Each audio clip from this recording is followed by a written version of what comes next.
So we were here early because we're actually waiting for Attorney Kaufman, but unfortunately, I think he already left just before we actually got out of the bus. No, actually, we were walking towards the detention.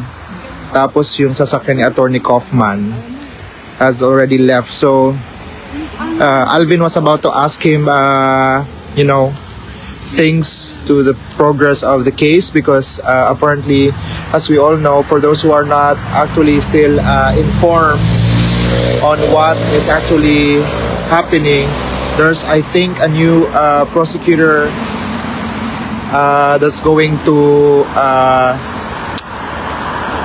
substitute Khan, because he has been facing a case of sexual abuse. By the way, everyone, if you know the news, if you've been following the news, meron pong sinasabi doon sa isang interview na si Mr. President, our President Bongbong Marcos wants to reconcile with our Vice President Inday Sara. With all the things that's happening right now, I think it would be prudent, or it would be nice for peace, para ang peace mismo, mabigyan natin ng halaga or pansin, because you cannot just say sorry without accountability. What can you do, Mr. President, for this, for all of these things to go back to normal, para maging normal na tayo, kasi mga Pilipino lang naman din tayo lahat, is that you should bring Tatay Digong or Mayor Duterte home. Kasi, you know, as a former president, he should be accorded the due courtesy. He should be also protected by the Filipino officials na kung na meron ngayon sa nandoon ngayon sa kapangyarihan. And for you being the president, I think you also have a duty to protect the fellow kababayan, much more the former president. And I hope that you will find it within your heart na ibalik niyo po si Tatay Digong dito mismo. Pabalikin niyo po siya sa Pilipinas, at para matapos na po itong lahat ng mga nangyayari ngayon. We can focus on what it is really that the Philippines need. We can focus on the pressing matters na importante sa Pilipinas at sa mga Pilipino. We can focus on ensuring that our sovereignty is not taken for granted, because our forefathers fought very hard for the liberty that we're experiencing today.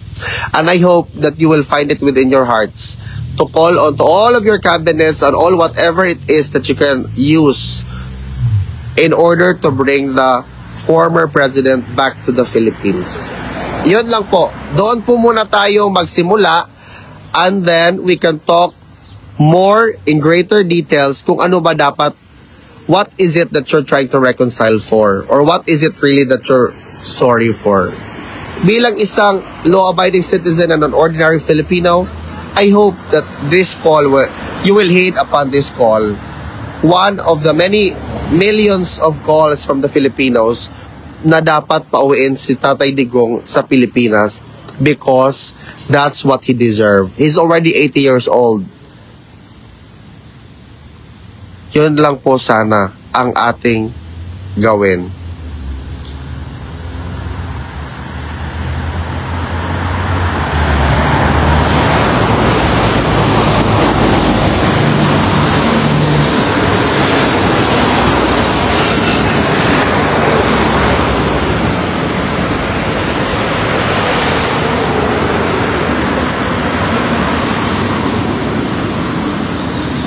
Kalungkot naman hindi makapasok. Oo. Ma'am, meron diyang ma'am, sa loob, ma'am, merong anong tawag dyan? Museum. Oh. I think it costs 15, 19 euros. I'm not sure exactly, but you can go there, and inside, parang merong mga artifacts doon about the war or whatnot. Yeah. At saka sabihin din nila kung saan daw si Tatay Digong talaga naka-detain.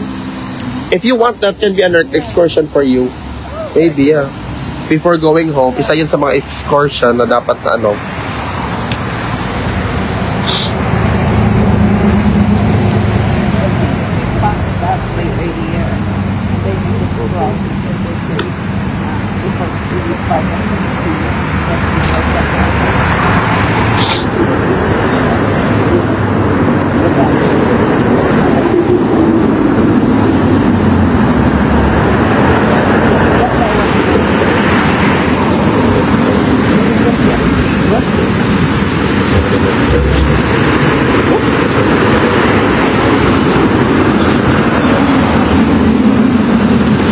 I don't trust and believe Bongbong Marcos. It's not a matter of whether we trust him or not. What matters right now is doing the right thing.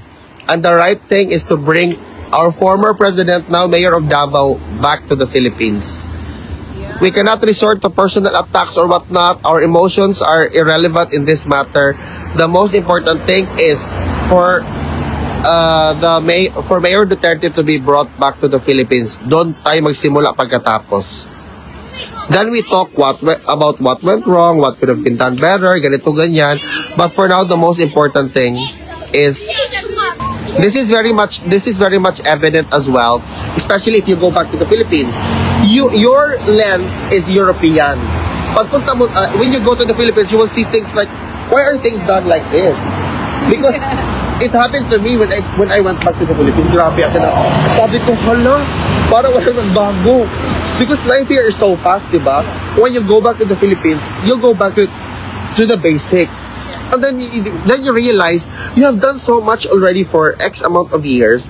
But when you go back to where you come from, most likely it's a very sad reality that it's the same. Oh. Yeah.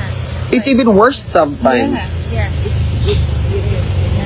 Yeah, that's the problem. That's the problem, especially when the wrong people are in power and they want to keep the power, which is supposed to not last forever. Yeah.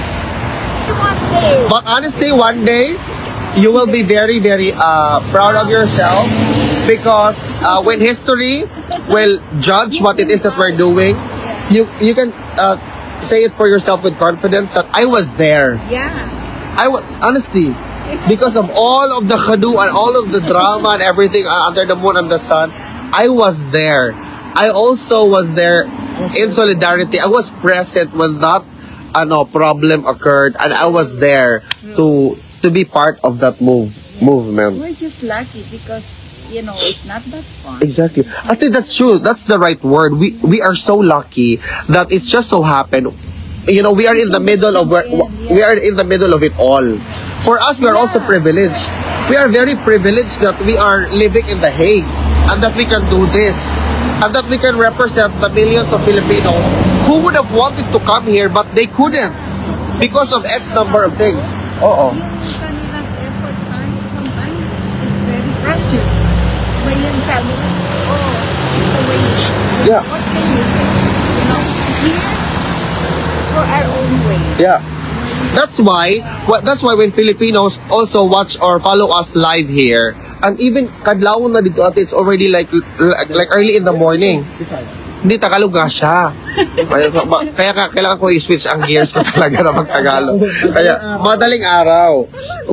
At kahit alauna hanggang alas 5 ate, lahat nanonood pa rin.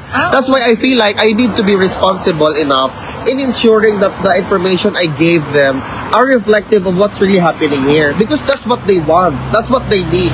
And that's what they deserve. Talaga. Oh, wala nang mga naratibo sa ang media kasi may naratibo kasi yan.